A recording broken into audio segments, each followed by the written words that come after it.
директор на клиниката за психијатрија. Добро вечер. Добро вечер.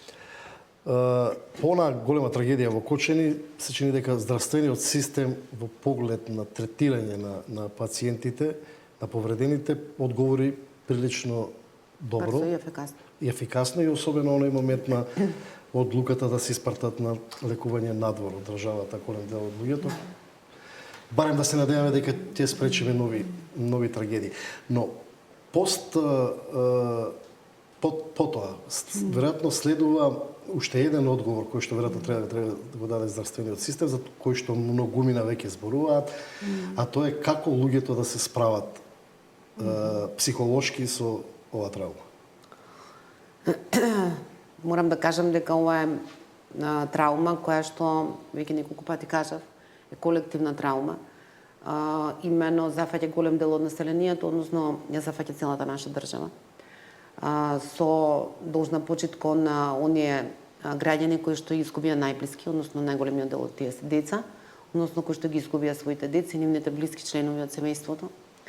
Но во велам колективна, бидејќи зафатен на вистина голем дел од населението, со оваа травма, со овој екстремно силен травматски настан. При екстремно силен травматски настан очекувано е да има и одредени психолошки реакции, односно да првично самите тие кои што се најмногу засегнати, но и сите ние влеземе во една, како да ја наречам, колективна травматска состојба. Тоа се случува во текот на овие 7 дена, ќе продолжи понатаму, но со тоа да морам да напоменам, неколку пати го кажувам, да не се психијатризира населението, поточно да не го правиме населението дека ни е болно.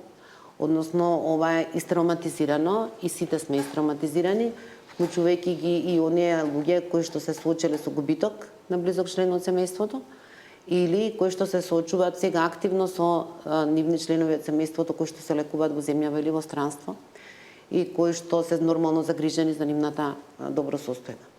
Кога велам да не се психијатризира, мислам на тоа дека психијатарот е тој кој што одлучува, кој прави триажа, и ние веќе го направивме тоа, и убаво кажавте дека здравствениот систем кај нас навистина многу брзо се организираше.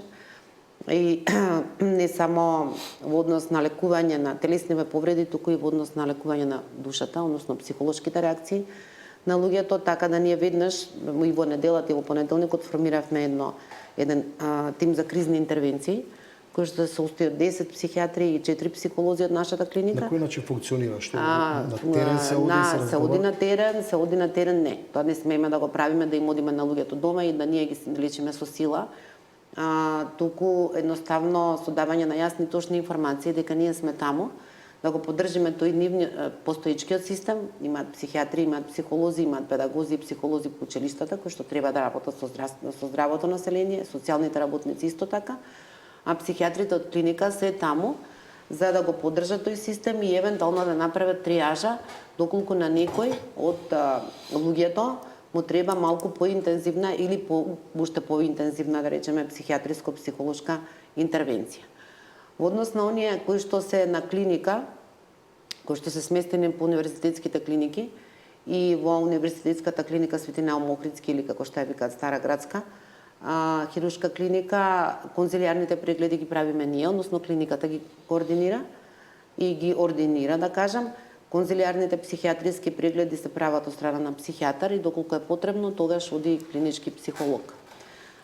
Доколку има потреба за дополнителни интервенции. Ве прашувам повеќе во контекст на тоа нашето население, кога станува збор за психолошка поддршка, вакви случаи често пати поинако размислува.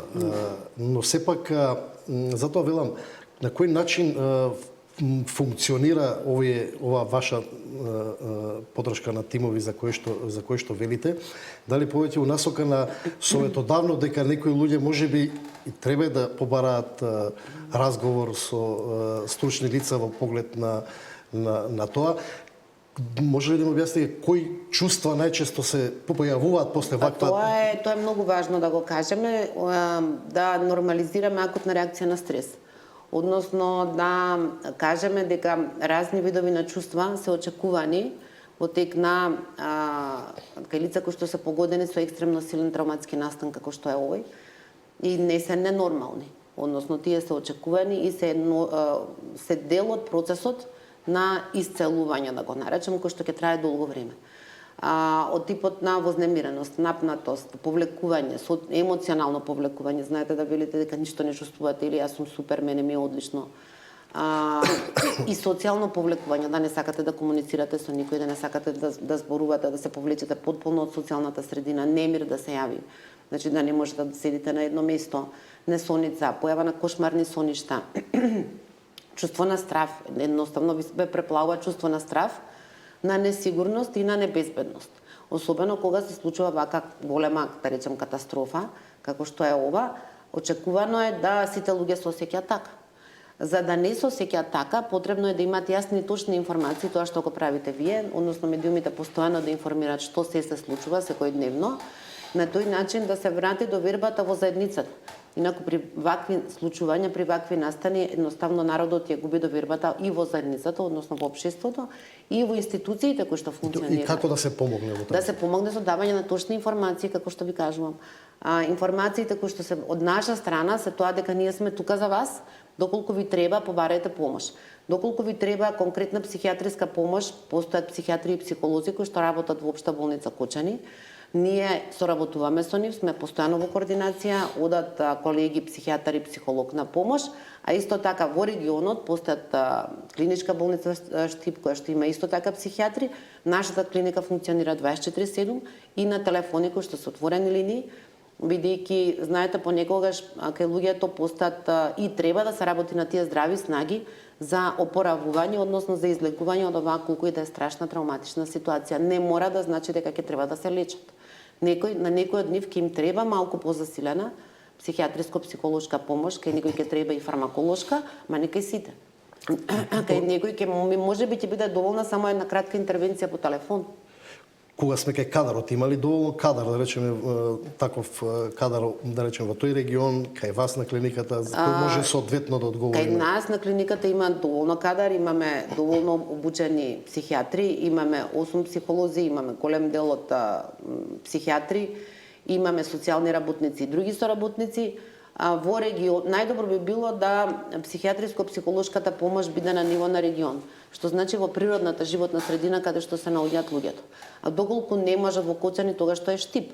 Доколку е потребно, тогаш тука и Скопје, но најдобро би било да биде таму каде што човекот живее, односно во неговата природна животна средина. Доколку немаат потреба од некаква јасна психијатриско-психолошка тераписка интервенција, тогаш тука би требало и се мобилизирани веќе психолошко-педагошките служби кои што би требало да работат на терен, односно во училиштата, во животните средини, кај што бидејќи поголемиот дел од засегнатите се или помали адолесценти или поголеми адолесценти, значи средношколци, основно училиште, децата и тие ќе имаат одредени потешкоти и студентите исто така. Тоа сега да прашам во поглед со оглед на тоа дека директно засегнат има голем дел млади. На една од причините е што нивни соученици, врсници се директни жртви на оваа голема трагедија, блиски роднини пријатели. Можат ли родителите по некаков совет да препознаат кај младите опасност од некаква последица травматска од ова и како да го тоа препознаат? Да. Со оглед на тоа дека младите веројатно ќе голем дел од нив се храбрат сами себе, можеби нема да сакаат да одбранбено е тоа и тоа е очекувано и тоа е добро до некаде. Значи затоа што доколку би дозволиле понекогаш да ја примат целава оваа тешина на овој травматски настан, тогаш би очекувале да кажеме да постои поголем ризик да им се скршат одбранбените психолошки сили и да влезат во нешто друго. Значи со тоа што викаат одличен сум, добар сум, супер сум или изливи на бес и на лутина се штитат од огромната болка душевна, односно од огромната тага која што може да ги преплави преку ноќ, доколку го дозволат да ја примат целокупната тежина на оваа ситуација која што се случи, односно на оваа трагична ситуација. Во однос на родителите, тука исто морам да напоменам дека посебно внимание да се обрне токму на таа популација. Односно ние викаме ризична популација. Тоа се деца, млади, родители кои што изгубиле дете, Тоа се жени секако и возрастни индивидуи, повозрастни индивидуи. За да биде појасно и пак ќе кажам дека е потребно да знаат дека не се сами, дека не се препуштени сами и дека не е хаос, туку дека постои некој кој што може да им помогне. Тоа не подразбира дека психијатрите треба да одат од куќа на куќа и да ги лечат луѓето, затоа што тоа е неетички, не е тераписки, туку само да знаат дека постојат некој кој што може да им пружи помош и дека во дадената ситуација им е потребна помош, а тоа не е болест. Туку едноставно секој човек кога му се случува трагичен настан има потреба да побара помош. Кога зборуваме за последиците, какви се последици се можни по здравието на луѓето доколку да кажем сериозно не се свати потребата дека ако има потреба да се побара психолошка помош, да се побара? Не сакам да ги плашам луѓето, да звучам како застрашувачки да речеме, но повторно сакам да ги охрабрам дека доколку имаат одредени потешкоти. Да, ние тоа би го нарекле ајде покомплицирано тагување, инаку процесот на тагување нормален и треба да трае и треба да трае колку што трае и механизмите на одбрана полека да се враќаат психолошките. Но доколку личноста не може да функционира подолго време, односно ајде да речеме доколку подолго време постои интензивно чувство на страв кое што не преплавува и не ни дава да се грижиме за секојдневните наши потреби, да станеме од сабајле, да се облечеме и да тргнеме во денот, доколку постои пролонгирана и интензивна несоница која што не прави исто така нефункционален во текот на денот, доколку станува збор за ученици или студенти, доколку не можат да одат на училиште или на факултети да се грижат за своите потреби и академски, но и социјални, значи да се дружат и да комуницираат, туку едноставно се преплавени со некои мисли кои што се застрашувачки или кои што се обесхрабрувачки или чувство на безнајдежност и безсмисленост, тогаш веќе може да се каже дека е едно покомплицирано тагување и дека тогаш тие се индикатори кои што значат дека потребен е третман, малку посериозен третман. За родителите би требало, односно добро би било да го следат однесувањето на нивните деца. Доколку тоа по еден извесен период почне да отскокнува, да кажем, од нивното вообичаено однесување, како на пример доколку детето кое што претходно било ведро, комуникативно, друштвено дете, наеднаш се повлече од средината, не сака да се дружи, не сака да ги прави оние работи кои што претходно му представувале задоволство и му биле радост, и доколку тоа трае малку подолго, избегнувајќи ги дури и оние секојдневни рутински активности како што е одење во училиште или факултет, родителот би требало тоа да го препознае, да разговара со детето, не да се бега од темата разговор, туку да се разговара како се чувствуваш, дали имаш некакви мисли кои што те оптоваруваат и дали ти е потребна било каква помош. Првата помош се разбира дека секогаш е од тесното социјално обкружување, тоа е семејството, а после и од малку по-широкото, да кажеме, психосоцијално обкружување.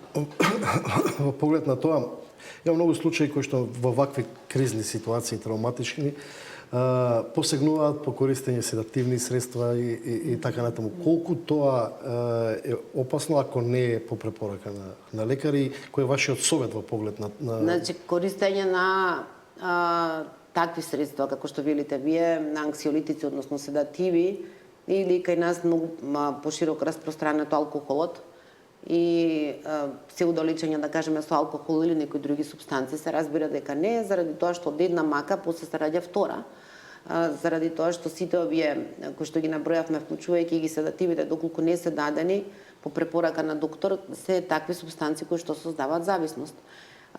Исто така и алкохолот, и да не спомнувам останатите дроги, така да после од една мака ќе имаме веќе и друга која што ќе треба да ја третираме и никако тоа да не се прави. Значи тие се лекови кои што помагаат, но кои што исклучиво треба да се взимаат по препорака на доктор. Пред крајот само, што е преовладувачко во оваа ситуација? Стравот? Како тој да се победи? Например, голем дел од тие млади веројатно ќе имаат утре став да влезат повторно во кафејч, во дискотека. Како да се вратат во нормалниот живот? Малку по малку, чекор по чекор. Тоа не може наеднаш. Никако наеднаш, исклучиво со интензивна психосоцијална поддршка која што не мора секогаш да биде лечење, туку тоа подразбира враќање кон заедницата. Односно, да, не само разговор со стручни лица, туку разговор меѓу себе. Заради тоа постојат и такви групи за самопомош, за поддршка меѓусебна, за споделување. Значи никако со изолација, заради тоа што доколку вие се изолирате, се што се случува околу вас ви делува уште пострашно. Се разбира дека стравот превладува, заради тоа што ситуацијата што се случи е страшна и очекувана човечка реакција е да се плашиме, односно да имаме чувство на небезбедност и на несигурност. Тоа преку ноќ нема да се случи, да се растрашат, туку постепено, односно да се растрашиме сите, особено младите и децата, постепено и со вклучување, интегрирање во таму кај што припаѓаат. Значи секој со своја генерација, да кажеме, односно со врсниците. Тука голема улога играат, се разбира, родителите, обкружувањето околу нив, училишната средина, во училиштето работат педагози, психолози кои што се обучени, односно кои што сите имаат такви лиценци да препознаваат и одредени потешкоти кај децата на психолошки план и би требало да се бават и со тоа, не само со академскиот успех, и да препознаат и да алармираат, и се разбира поширокото обкружување и тука секако да знаат дека постојат некои кои што се стручни лица, односно тоа се психијатрите и клиничките психолози кои што се задолжени доколку е потребно со третман. Тие разговори претпоставам треба да бидат охрабрувачки. Охрабрувачки се разбира. Се разбира дека ќе бидат охрабрувачки, односно не минимизирачки, дека ова ништо не е страшно, страшно е, но за жал човек се учи да живее со тоа страшното што го поминал.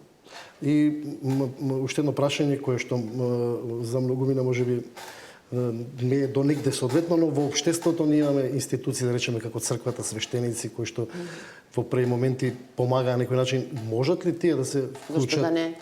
Во тој контекст на луѓето позитивна поддршка на луѓето. Зошто да не можат? Постои цело поглавје во психијатрија кој што се вика психијатрија и религија.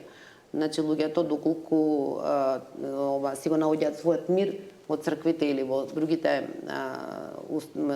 установи од тој тип како што се џами и слично, зошто да не? Апсолутно да.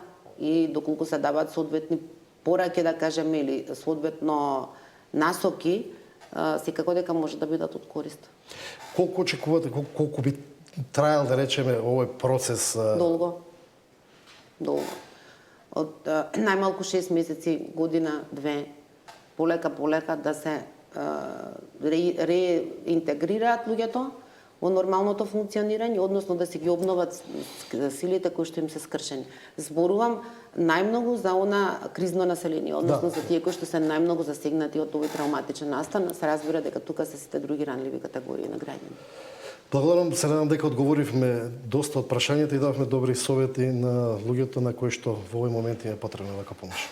Ви благодарам на поканата. Мој вечерашен гостин, доктор